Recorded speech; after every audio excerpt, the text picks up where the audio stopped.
Hello, everyone, and welcome to another episode of the podcast. I wanted to talk about importance, about how we know something is important and how we know something is not important, and how that method of measuring importance has been somewhat impaired in our information superhighway age. And I wanted to talk about letters because that is exactly what I found myself talking to my father and mother about some weeks ago.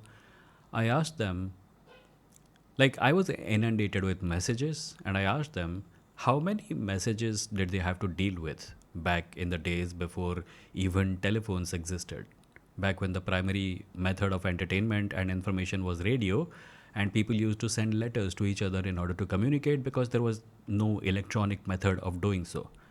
And my mother said she had a lot of friends who were really, avid letter writers, so she used to get multiple letters every week, like maybe four or five. My father said maybe twice a week, and on really uneventful months, maybe a few, like four or five a month. And it varied, of course, depending on how many people one was in contact with and how much information people wanted to share. But I got to thinking about the process of letters, how they're composed, how they're sent, how much time they take to reach the person for whom they're intended.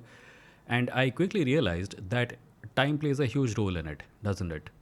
It takes time to live life. It takes time to think about, okay, I have lived life for a month, and now these are the things that stand out. And then it takes time to compose the letter because you're curating your life.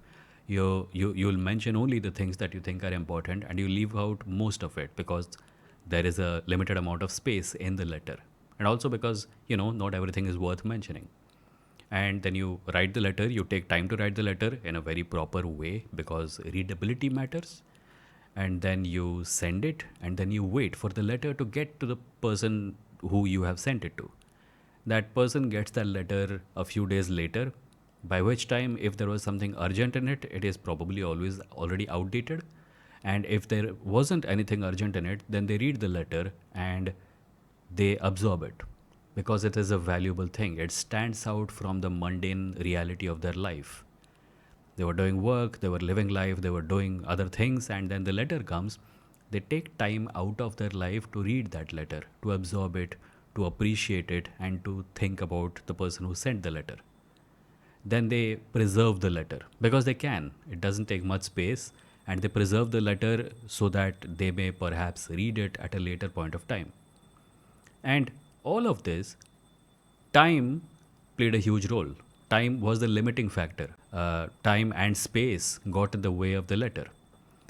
And almost miraculously, they made the experience important because we measure how important something is based on how much time and how much space they occupy.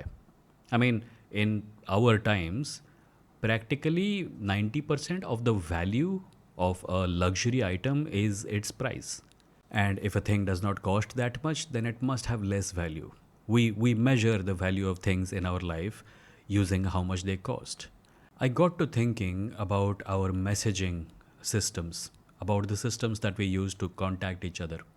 How easy it is to contact anyone with a video call, even. And as far as text messaging goes, that's even easier and faster. I mean, faster doesn't even come into it, it's instantaneous. And in fact, the thing that gets in the way of getting to a message that has been sent to you and reading it and appreciating it is again time, but it is a lack of time.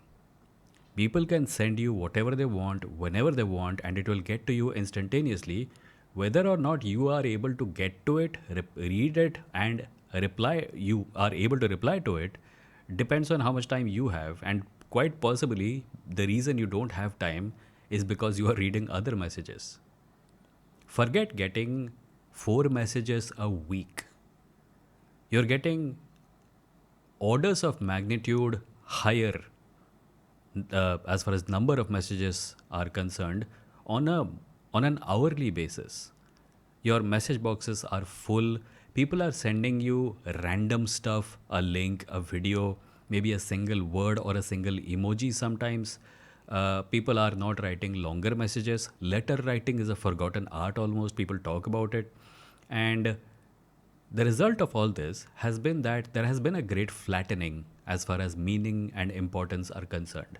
In the life of someone who lived before the time of telephones, a letter stood out.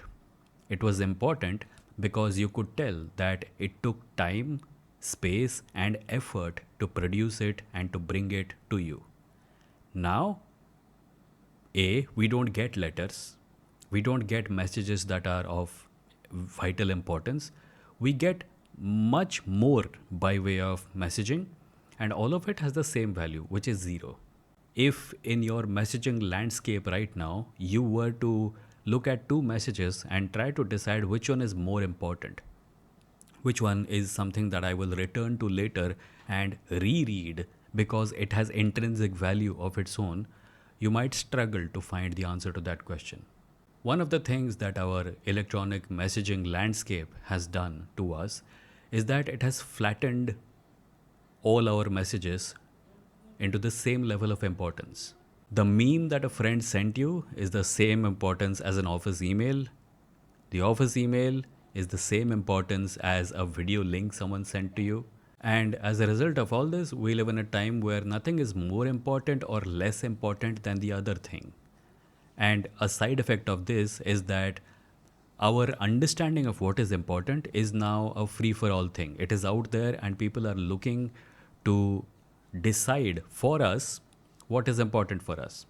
So, a quarrel between two social media influencers becomes the most important thing in our life, despite the fact that if we look at real life, we have other more important things to worry about.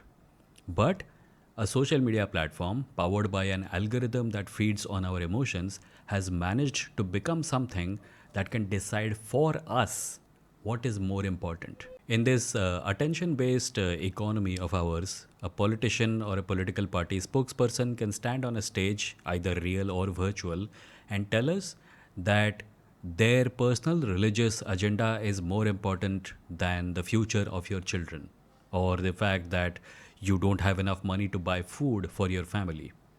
And people fall for it too because we have lost our ability to measure importance. The scale using which we decide what is more important and less important is no more in our hands.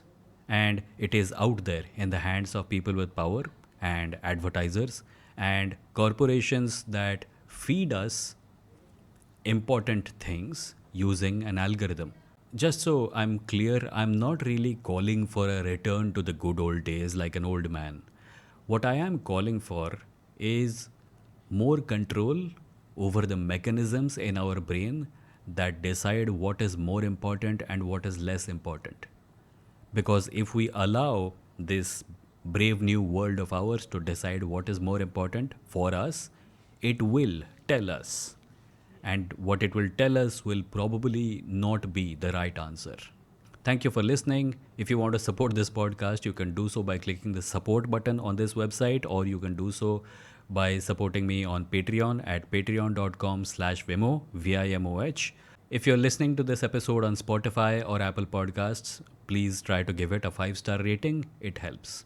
Thank you for listening. I'll see you in the next one.